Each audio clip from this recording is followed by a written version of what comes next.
Hey guys, today we're going to do a video that's a little bit different than what we've done before. So we want to do a video to share some of our experiences this past hunting season with you. We want to share some things that we learned with you. So the first thing I have to share with you is this elk video. And this is a bull that I called in I believe it was the first week of October.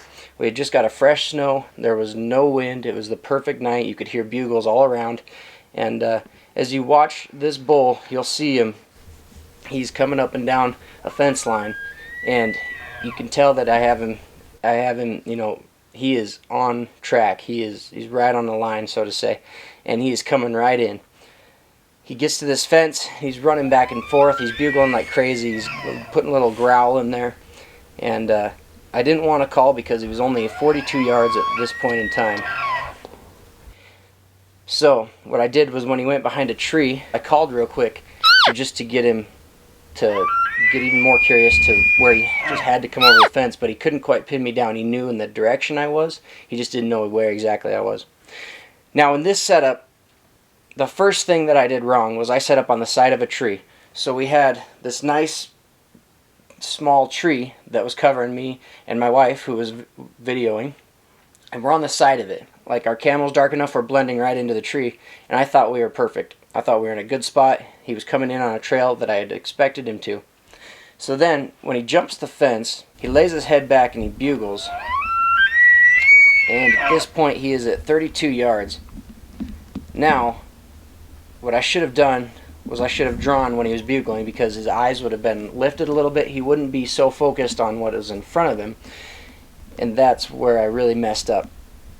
Had I been in the front of the tree, I think he wouldn't have seen me, because now that I think about it, the background behind me was a little white meadow, and I think he probably saw our outline standing next to that tree. Now if I had drawn when he had bugled, then I probably would have been able to draw back. He stopped at 17 yards, gave me a good shot. I should have been able to take him. Instead, I ended up drawing late, and I didn't get a shot at him. So that's the first thing that I want to show you. The second thing that I want to tell you about is the importance of good traction shoes. Now this is another thing that is super obvious, but it's something that I didn't take into account of on the opening day of elk season this year. So let me set the scene for you. So my dad and my uncle and I were out hunting opening morning. It's just about 10 minutes before daylight, and there's snow on the ground, and you can see the outline of these elk. There's probably close to 200 in the herd, and we're far enough away we can't tell what's in there. We just know that they're elk. They're out in the middle of this open. We've got about 250 yards before they get in the trees. So in 10 minutes, we cover a lot of ground. We get in the perfect position. We lay down behind some brush, and we're lined up. Now, it's foggy, and it's snowing like crazy, and it's windy. And in this specific area, you have to have a bull with brow tines to be legal. My dad finds one right away, so that's his bull. He's the one, he's going to take it. I'm trying to find this other bull with brow tines on him. There was a few in the herd when I was trying to pick him out. I could not find him because of the fog and the wind. But so my dad, he got a good clear shot on him. He shot, dropped him. They run up and over the hill. I take off up over the hill after him, and I should have been able to catch these elk, but the traction on my boots was worn down to nothing. Now here, I went and got a good pair of boots. You can see there's plenty of good traction on them. They've got a lot of life left. That is what you want when you are bow hunting, or when you're rifle hunting, or when you're hiking in the mountains. Because as I was going up after those elk, I kept slipping and falling because, like I said, there was the fresh snow, but I had no traction on my boots, and it kept falling down, and I didn't get up there. I got up there just in time to watch them running over the back and to drop into this canyon that I couldn't catch up to them in. So I like to think that had I had good traction on my boots, I would have been able to get a bull that day. I ended up getting one the next week in these boots. So maybe they're just my lucky boots, but I think that first hunt, definitely I could have got a bull out of that herd had I had the correct boots on. The third thing I want to tell you is about sheep hunting. This year my dad drew a ewe bighorn sheep tag. It was the first sheep we've ever hunted. We've never ever been in the area we hunted, which is the Missouri Breaks. We've never hunted there. We had no idea what to expect, except for it was some crazy terrain, and it was a completely new animal.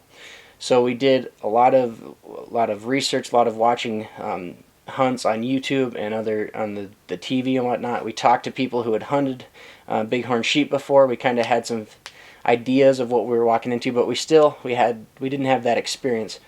So of course we go in and we're just going to glass everything, right? We're going to find the sheep and then we're going to figure out how to hunt these things. I was smart enough to realize to bring a good spotting scope with.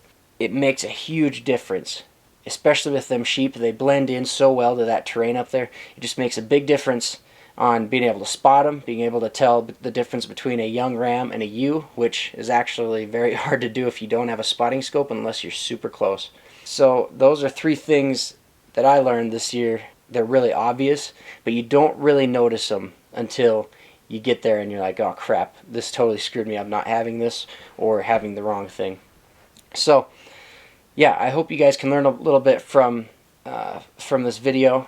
If you're already an experienced hunter and you know all this stuff, awesome, thanks for watching. If you're a new hunter, congratulations and welcome to the wonderful journey that is hunting. I hope you have a lot of success in the field, and I hope you enjoy just learning about this new way of life. I hope you've learned some things from this video, and yeah, good luck out there. Share with us your hunts, your pictures, your videos, your experiences, and if there's anything that you learned this season, comment below and let us know.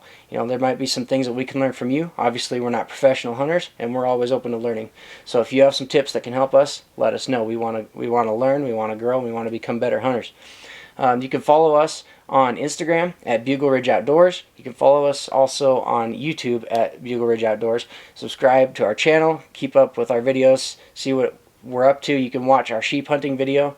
I'll put a link in the description down here that you can click on, and that'll take you straight to the sheep hunting video. It's a 4 hunt series, so there's 4 different videos, and I'll send you to the first one. So anyways, thanks again guys for watching. I appreciate it. I appreciate you guys and your support, and yeah, good luck out in the field.